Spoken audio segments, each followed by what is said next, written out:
Welcome, everyone. Thank you so much for listening in. Today, we're going to talk about how much money you should have by age 65, which is the fifth part of the 5 installment series of how much money you should have at each age. So we're going to wrap that up today so we can move on into other topics.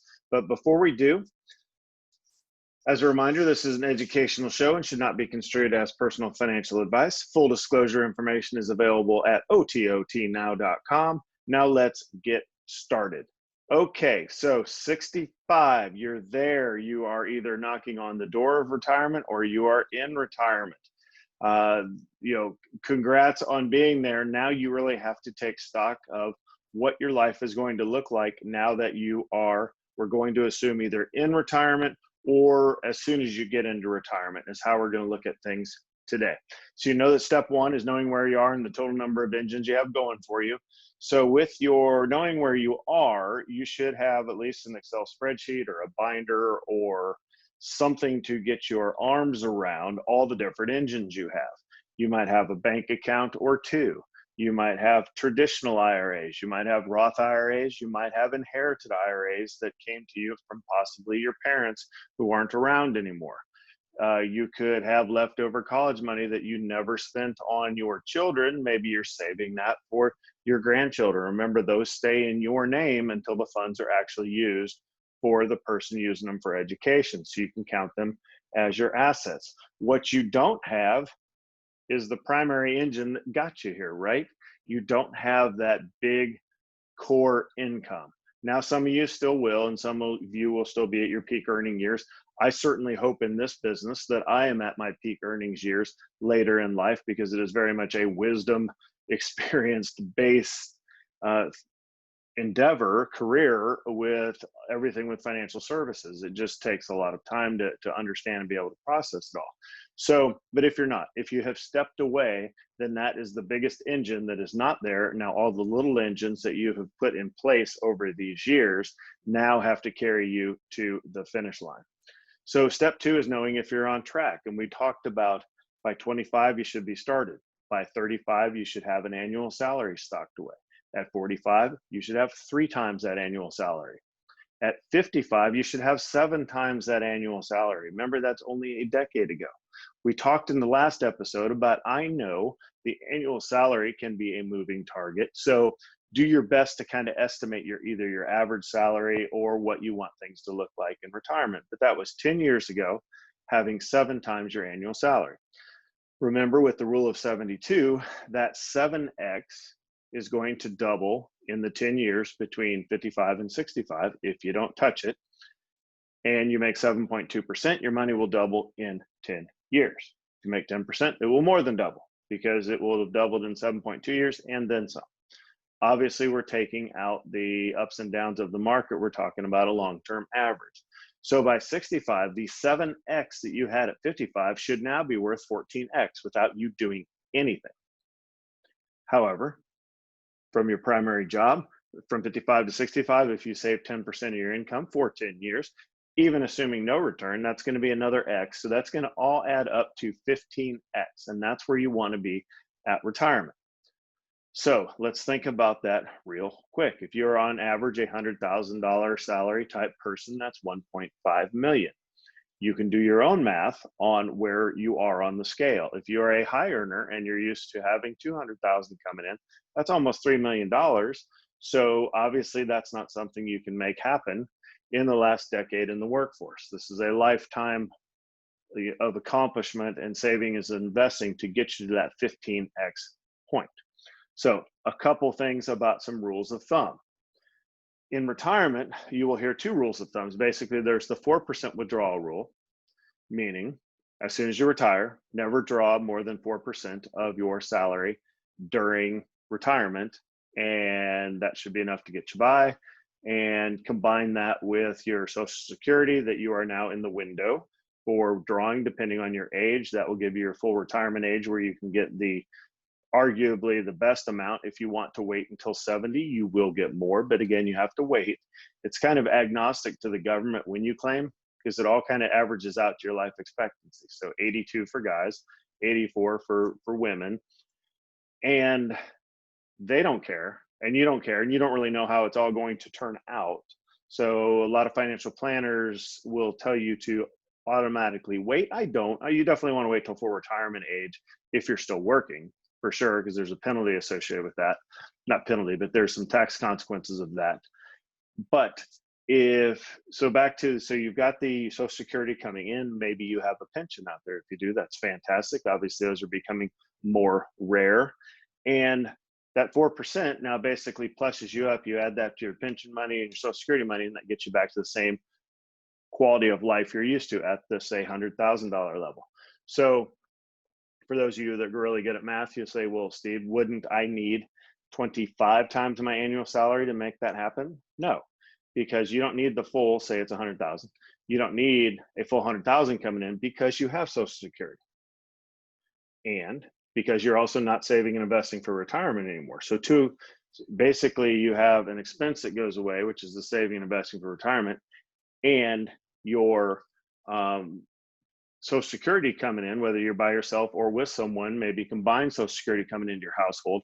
So that's why you don't need 25 times your annual salary, because you don't need that much. It's 15 times your annual salary. That's what gives you that chunk to supplement that other stuff so you can continue living the way you want to live. If you do not have that, realize your quality of life may be impacted. You may be bailed out by an inheritance. I mean, other things can happen, but certainly from your own financial engine standpoint, 15 times your annual salary at age 65 is what you want to have. Okay, step 3, you got to defend against those unknown threats and mitigate others. So you probably don't need life insurance anymore at age 65. I mean, what for? You have enough money to self-insure, and generally folks are not still counting on you directly or counting on your ability to generate income, which is a big problem with those of you that started life insurance policies that combined insurance with investing way back, because you pay on those till you pass away. It's kind of crazy, in my opinion. Topic for another day. Of course, you're still going to have home and car insurance as long as you are still driving the car, of course. And then you're going to have health insurance, disability insurance, and of course your long-term care insurance. Disability insurance, maybe not so much, but that is built into Social Security. And that long-term care insurance is up to you. Just realize if you would go into assisted living facility or nursing home or whatever particular, where you are on that particular scale, realize it can be about $200 a day, which is what I tell people to plan for, which is $6,000 a month, roughly, which is, multiplied times 12, kind of that $72,000 a year that you can be spending towards for living. So realize later on, if you go into a formal care sort of arrangement, most of your money is actually going to just be going to that facility for them to take care of you. But then there's the unknown threats. You don't know what you don't know. Several things could happen at this point in life, but I think you are safely through the phase of the 40s and 50s where you get at from both directions or so. If you're up in your 65s, if you're fortunate to still have your parents around, that's fantastic. I wish that would happen to everybody, but it doesn't. That's more of a rarity. So at some point there's going to be some expense there, but generally then you become the oldest living family member, right? So you do still need your insurances in place, but it's not quite as complex as when you're in your 40s and 50s. Okay, what you do need to focus on, though, if you haven't done it already and approached retirement with a very solid plan in place, is the step 4, study each target you want to hit, meaning what are your goals? You've heard me say this in the past few, but I will repeat it here because it's so important. There's a certain window you have in retirement to do everything that you want to do. And I say you can't mess it up. Well, of course you can mess it up, but you don't want to mess this up, right? There's all the things you want to do that you've always imagined after most people put, 4 decades into the workforce.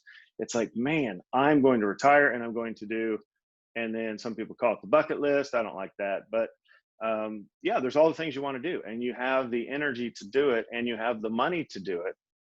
And that's the first phase of retirement, and that's the go-go phase. And then after a while, you end into the slow-go phase where you just kind of start running low on a little bit of energy, getting around is a little tougher. Maybe you don't want to fly anymore. Maybe because we're dealing with viruses, which happens to be the threat right now.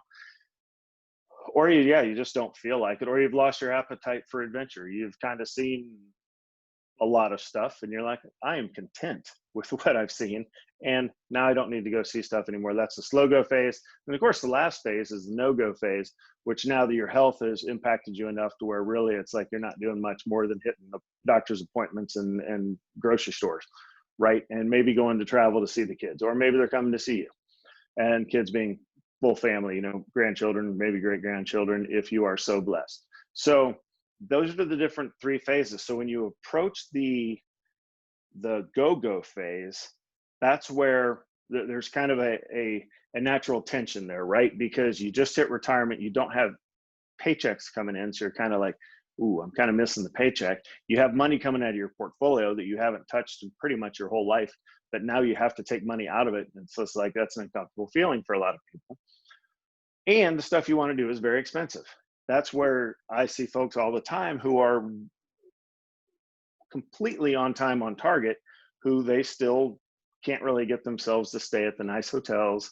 They think, flying first class is still something they would never do. And my mentoring to them is, well, your kids will appreciate this because they will have no problem flying first class with their whole family because you never did, right? So it's your money. You've worked a lifetime to get to this point. Take care of yourself. Enjoy that money. We don't want to get crazy with it so it runs out. But if you've done all the right moves, which people who listen to this stuff tend to do all the right moves, enjoy your money. Get rid of those frugal habits that got you here and actually enjoy it before it is too late and you wish you had later on. Or you live a lifetime of frugality and then all of a sudden your kids who haven't, because they grew up maybe in an advantaged home with a decent amount of money, now all of a sudden become millionaires or multimillionaires at your passing. And they're like, wow, this is awesome. And you lived and saved and we were frugal the whole time. So my point is enjoy the go-go phase for sure of your retirement and take kind of a step up if you, of course, assuming you're on time, on target. So last thing I have for you is as circumstances change your plan. That process that I just talked about with trying to figure out how much money do I really have to spend for that go-go phase, you may need to bring somebody in with that and have them show you what your portfolio is, what you're getting in Social Security. There's a nice Money Guide Elite is what I use. It's amazing. I consider it best of breed. There's e-money out there that is also considered best of breed. I haven't used it, but I'll give them that it's probably a toss-up. But either one will take your Social Security and your investments and put you in a capital preservation mode where you're trying to make like 6% on your money. And it tells the advisor how to invest, or tells you, if you're taking care of your own money, how to invest so you don't mess this up. And then it projects out every year. Here's the money you come and have. Picture an Excel spreadsheet, money coming in from Social Security, money you're going to need out of your portfolio. Here's what the inflated cost is if you plan to retire on $100,000 a year. We'll realize 20, 30 years in retirement, that could be $180,000 a year. So it factors in inflation. And then it tells you the difference between what you need out of your portfolio and how fast the portfolio is growing. And that tells you whether your portfolio is either increasing over time, which means you have no money worries whatsoever, go enjoy life. Or if your portfolio is decreasing year over year, then it allows you to project out, well, exactly how many years before that thing hits zero, right? Most people don't want to mess with the zero. So they say, tell me how many years before that drops to like 500,000, which is where I would start to get nervous. So those are things you can find those tools online, or you can hire somebody and to have that conversation and run you through that.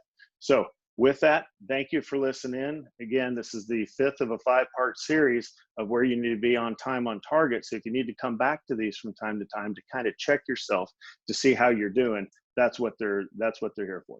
So that's all we have for today's episode. Please reach out through ototnow.com if you have any questions or comments. Thanks again for listening in, and here's to you fighting the good fight every day to be on time, on target with your financial goals.